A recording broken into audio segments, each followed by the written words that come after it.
人の波でごった返す戦時中の繁華街。昭和18年3月10日、第38回陸軍記念日の光景である。 AI で当時の色を蘇らせてみる。頭上に掲げられた巨大な横断幕。打ち手シアマン。建物の壁には兵士を描いた何回分もの垂れ幕が下がる。当時の日本の街はこのような言葉で埋め尽くされていた。プロパガンダ。国民の戦意を高めるための国家の宣伝である。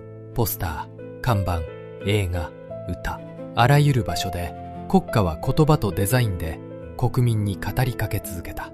そこには意外な事実がいくつも隠れている。一流の商業デザイナーや画家がポスター作りに動員されていたこと、兵庫がそのママレコードになり歌われていたこと、そして終戦のわずか1ヶ月前まで少年兵の募集が続いていたこと。教派、実物のプロパガンダを1枚ずつ見ながら言葉が戦争の武器になっていった時代をたどってみよう。この横断幕の言葉の意味も後ほど解き明かしていく。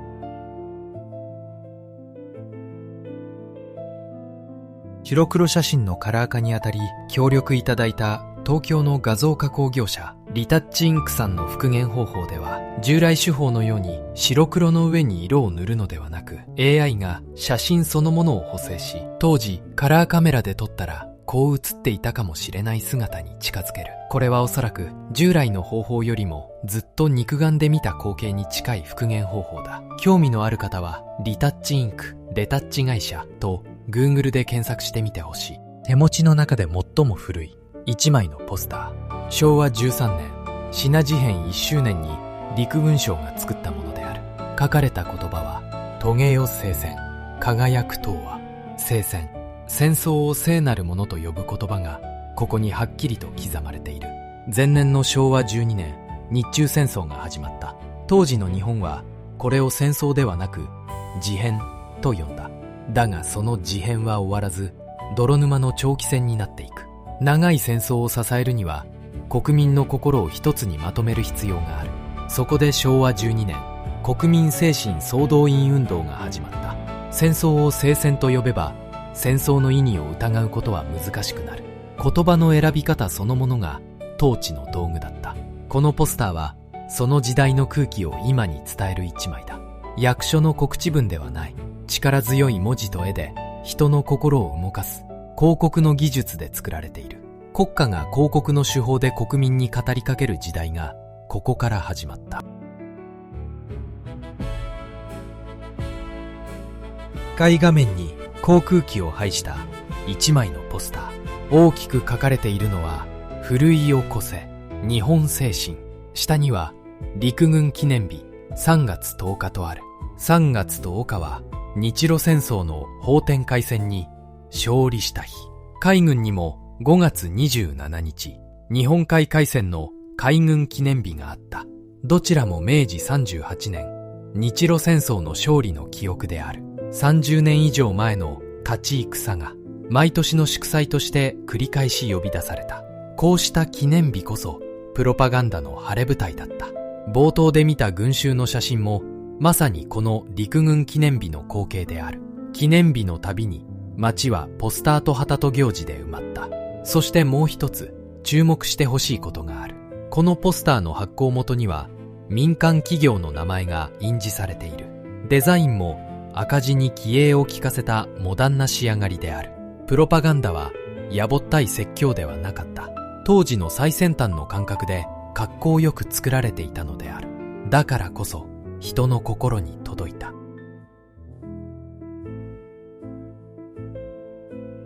昭和15年8月、東京銀座通り、道端に建てられた看板を通行人が眺めている。看板の文句は、日本人なら贅沢はできないはずだ。下には設置したいとして警視庁や東京府、東京市の名前が並ぶ。繊維の宣伝だけではない。プロパガンダは人々の暮らしにまで入り込んでいた。昭和15年7月7日、贅沢品の製造販売を禁じる規則が施行される。世に言う 7.7 禁令である。その直後の8月1日、この立て看板が東京市内に一斉に建てられた。その数1500本と伝えられている。写真の奥に見える講和奉公日の垂れ幕は毎月1日の節約日、一汁一菜、日の丸弁当が奨励された。看板の文字がひらがな中心であることにも理由がある。当時、中学校に進めたのは男子の 28%、女子の 22%。多くの国民は小学校までの教育しか受けていなかった。誰にでも読める平易な言葉が選ばれたのである。ただ、庶民もただ黙っていたわけではない。この看板に一字書き加えた落書きの逸話が残っている。贅沢は素敵だ。そろばんを持った女性を大きく前面に出したポスター。兵庫派、貯蓄するだけ強くなる。お国も家も。昭和17年、大蔵省の発行である。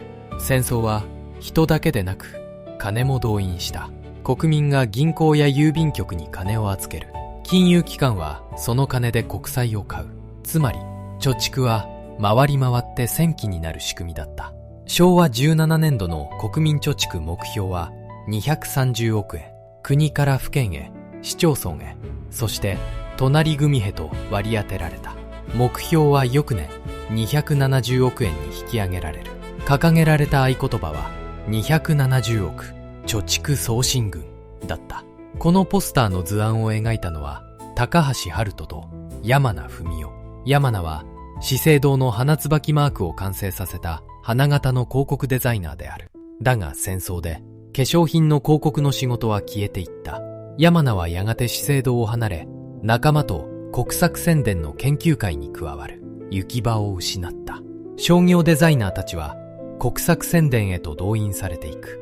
そろばんの女性の柔らかなデザインは高い評価を得たと記録に残る。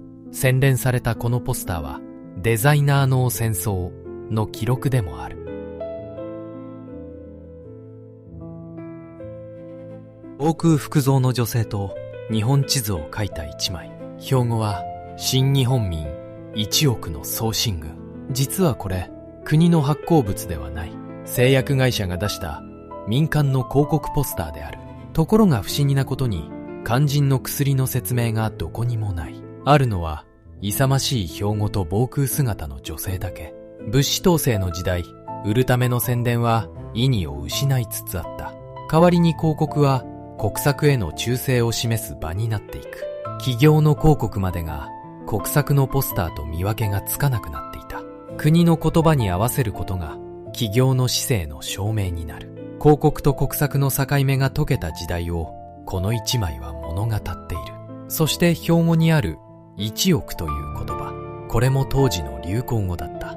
その意味は後ほど別のポスターで解き明かそう。こちらは映画のポスターである。題名は東洋の外貨バターンコレヒドール攻略戦。昭和17年フィリピン攻略を記録した陸軍の映画である。撮影したのは東派遣軍の報道部。編集まで全て現地で行われた。完成した103分の記録映画は日本中の映画館で上映された。当時映画は最大の娯楽である。その娯楽の殿堂もまたプロパガンダの最前線だった。昭和17年の映画法によって映画は国の統制下に置かれていた。脚本は事前に検閲され、ニュース映画の上映は義務付けられる。ニュース映画が戦果を伝え、記録映画が勝利を映す。観客は暗闇の中で勝ち続ける日本を見ていた。スクリーンの中の日本はいつまでも勝ち続けていた。戦局が傾いた後も負けた戦いが映されることはない。そしてこのバターン、コレヒドールの勝利の裏にあった過酷な実態は観客に知らされることはなかった。ここからはプロパガンダが誰を狙ったかを見ていく。このポスターに絵はほとんどない。文字だけでまっすぐに殴りつけてくる。青少年よ、行け海の決戦場へ。海軍志願兵帳簿中。呼びかけの相手は青年ですらない。青少年、つまり少年を含んでいる。海軍特別年少兵の採用は14歳以上16歳未満。飛行機乗りを養成する予科練も14歳から受験できた。今なら中学生の年齢の少年たちに国家は決戦場へ行けと呼びかけていたのである。折しも昭和18年には若わしの歌が大ヒット。七つボタンは桜に怒り、歌に描かれたよかれんの制服は少年たちの憧れになっていた。憧れを作るのもプロパガンダの仕事だった。飛行帽の少年の横顔と翼を広げたわし。上空には編隊を組んで飛ぶ航空機、陸軍少年飛行兵の募集ポスターである。操縦、整備、通信。東京陸軍航空学校の生徒募集。対象は15歳以上17歳未満の少年だった。戦争末期には下限が14歳まで引き下げられる。学費はかからず、軍が衣食住ごと少年を引き受けて育てる。貧しい家の少年にとっては進学の道の代わりでもあった。ポスターの下部には締め切りや問い合わせ先まで細かく印字されている。願書の宛先は各連隊区司令部と市町村役場。役場の窓口がそのまま入り口だった。このポスターに血や戦場の悲惨さは描かれていない。あるのは空への憧れをかき立てるかっこいい衣装だけである。憧れを入り口にして少年を空へ誘う設計だった。少年飛行兵には約4万5千人の少年が入った。そのうち4500人以上が戦死し、450人以上が特攻で命を落としている。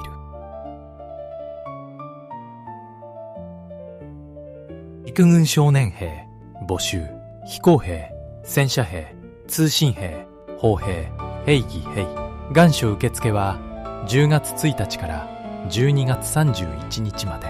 まるで学校の進路案内のように兵科がカタログとして並ぶ。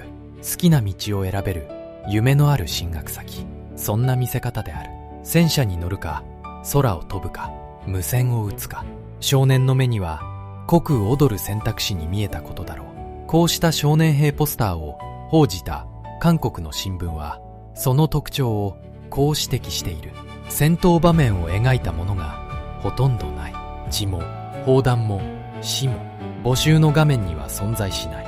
少年たちが実際に向かう先にあるものをポスターは見せなかった。見せていたら応募は集まらなかったのかもしれない。売りたいものの良い面だけを見せる。それは広告の技術そのものだった。一見同じような少年兵の募集ポスターだが、印字された日付に目を疑う。昭和20年7月分、終戦のわずか1か月前である。沖縄は落ち、都市は焼かれ、敗戦破目前だった。この前月には義勇兵役法が公布され、15歳から60歳までの男子が兵役の対象とされていた。本土決戦が現実の計画になっていた夏である。その7月になってもなお、国は少年を募り続けていたのである。もう一つ、このポスターには新聞社の名前が刷られている。茨城新聞。昭和17年、国の統制で県内の新聞3紙を統合して生まれた茨城県でただ一つの新聞である。一県一紙。戦時の日本では全国の新聞がこうして一県一紙にまとめられた。情報を運ぶ新聞と少年を募るポスターが一体になっていた。メディアの統制と動員はセットだったのである。銃剣を手に教練を受ける少年たち。ポスターの外にあった現実の光景である。わしのポスターにも進路案内のポスターにもこの姿はなかった。だが少年たちが向かった先にはこれがあった。学校には大正末から現役の陸軍将校が配属されていた。生徒たちは事業として軍事教練を課され、行進、匍匐、そして銃剣術を仕込まれた。銃剣を構える手はまだ子供の手である。教室の延長に戦場があった時代だった。ポスターの中の少年はわしと共に大空を見上げている。現実の少年は銃剣を構えて突撃の稽古をしていた。その落差こそプロパガンダというものの正体だった。そしてこの動画の冒頭で予告した言葉である打ち手シアマン。昭和18年第38回陸軍記念日の陸軍賞ポスター。意には、敵を撃つまで断じて止めない。出典は、日本最古の歴史書、古事記である。神武天皇が統制の時に歌ったとされる久米歌の一節。2000年前の神話の言葉が昭和の戦意高揚に持ち出されたのだ。展開の規模は桁外れだった。陸軍省はこのポスターを5万枚作り、全国に配布。昭和18年3月10日、日本中で一斉に掲示させた。政府の広報誌は特集を組み、少年誌から婦人誌まで民間雑誌の表紙もこの兵庫で染まった。映画の冒頭にも掲げられ、有楽町の日本劇場の外壁には何回分もの巨大な兵士の壁画が出現した。冒頭で見た街の横断幕はまさにこのキャンペーンの光景である。そしてポスターの絵を描いたのは宮本三郎。二科会で活躍した当代一流の洋画家である。山下将軍とパーシバル将軍の会見を描いた戦争記録画で知られる。デザイナーだけではない。藤田嗣治ら日本を代表する画家たちもまた戦争に筆を動員されていた。昭和18年、町内の防空訓練。人々の頭上にあの言葉が掲げられている。打ち手シアマン。ポスターの中の標語ではもはやなかった。バケツリレーの訓練が行われる町内の現場にまでこの垂れ幕は掲げられていたのである。空襲に備えて水をつなぐ主婦たちの上に古事記の言葉が翻る。兵庫派暮らしの風景の一部になり、人々は毎日その言葉の下で生きていた。しかも兵庫は狼が作るだけのものではなかった。新聞や大西翼3回派、国民から標語を公募している。あの有名な欲しがりません勝つまではも公募の入選作だった。国民派標語を読まされるだけでなく、作る側にも参加させられた。繰り返し目にし、自ら口にする言葉はいつしか心の中に住み着く。それこそがプロパガンダの狙いだった。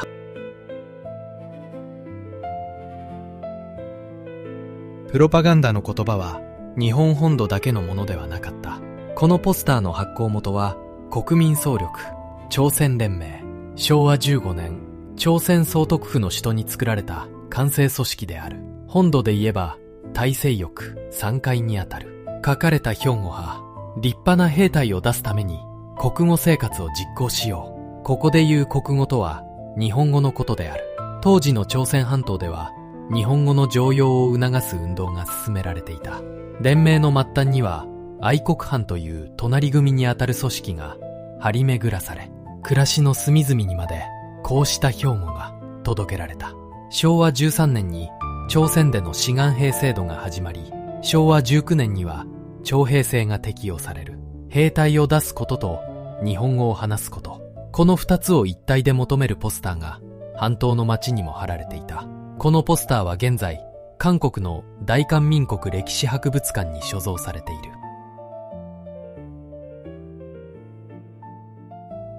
進め、一億、火の玉だ。大西翼3階ガウンだ。戦時下で最も有名な兵庫の一つである。国民の一人一人を燃える玉に例える。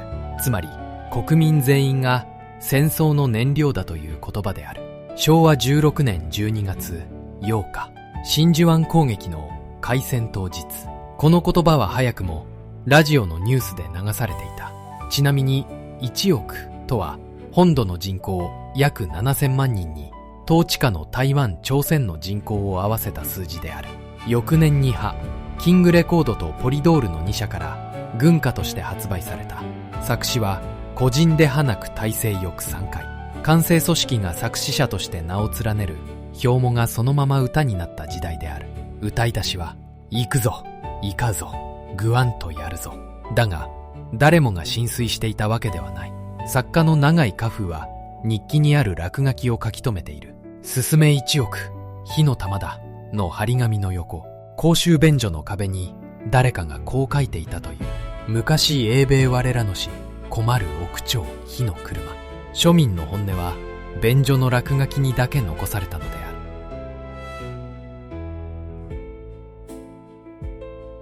戦争が深まるにつれ、ポスターの言葉は濃くなっていく。これは、そのことがよくわかる一枚である。見出しは、お願いです。あの旗を、射たせてください。隊長殿。もはや兵庫ではない。兵士のセリフで始まる物語仕立ての長文ポスターである。びっしりと組まれた本文は、まるで新聞小説である。次々と倒れていく戦友。たまりかねて絶叫する兵士。敵陣の上に翻る。あの旗。米英の国旗。上海でも南京でも、あの旗。冷然と敵陣に掲げられていた。と続く。本文には、ルーズベルトやチャーチルの名前まで登場する。一行の兵庫から読ませて泣かせる物語へ。読み物として感情を揺さぶり、敵への憎しみを植え付ける。発行派、大西翼3回。デザインの洗練から感情の先導へ、プロパガンダの質が変わり始めていた。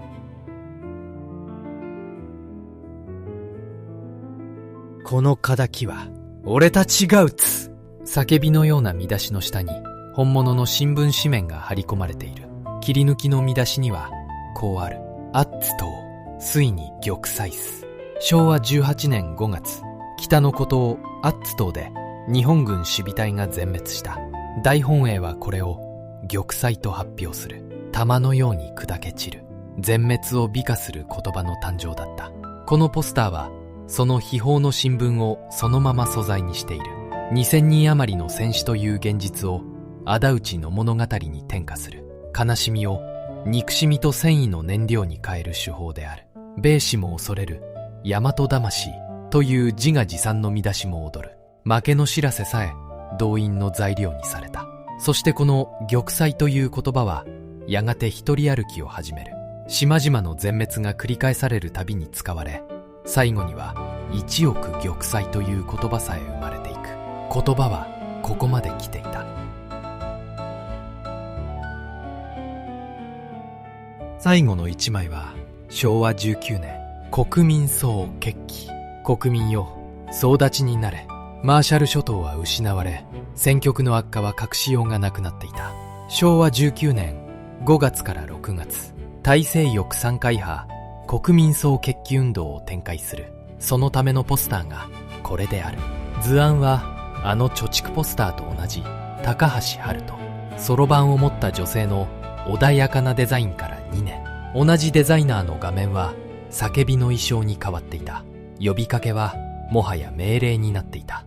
そしてこの運動の最中の6月15日、米軍はサイパンに上陸する。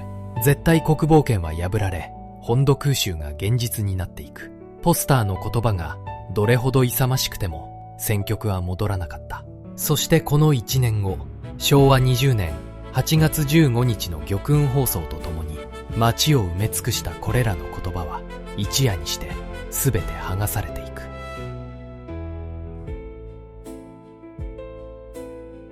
打手シアマンの横断幕から始まった今日の動画。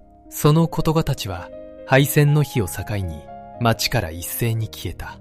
聖戦に始まり、暮らしに入り込み、少年を募り、憎しみを煽る。ポスターの変遷はそのまま戦争の深まりの記録だった。では、言葉を動員した仕組みはその後どうなったのか。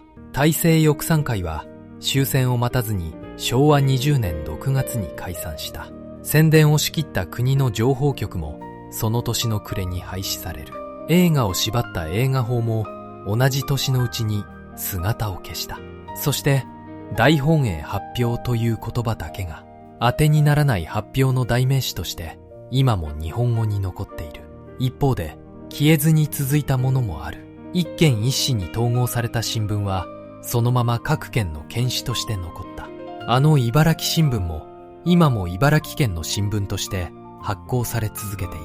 戦時の統制が作った形の上に戦後のメディアは再出発したのである。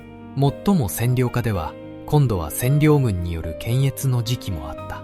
大きな転機は昭和22年に施行された日本国憲法である。第21条は言論出版など一切の表現の自由を保障した。そしてこう明記した。検閲はこれをしてはならない。国が言葉を独占し国民を一色に染めた時代へのこれが日本の出した答えだった。言葉は確かに武器だった。そして兵庫を信じた市民も、作らされたデザイナーや画家も皆同じ時代の中にいた。山名文雄は戦後資生堂に戻り、日本のデザイン界を築き直した。高橋遥人は赤十字やパラリンピックのポスターを描いた。人の心を動かす技術は平和のためにも使えたのである。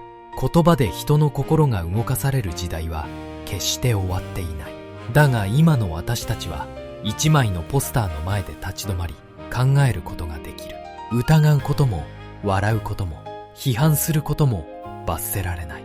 この自由は初めからそこにあったものではない。兵庫の下で戦地へ向かい二度と帰らなかった人々、言いたいことも言えないまま空襲の火をくぐった人々、約310万の犠牲と焼け野原を経て先人たちがようやく手にしたもの、それが私たちが今当たり前に使っているこの自由である。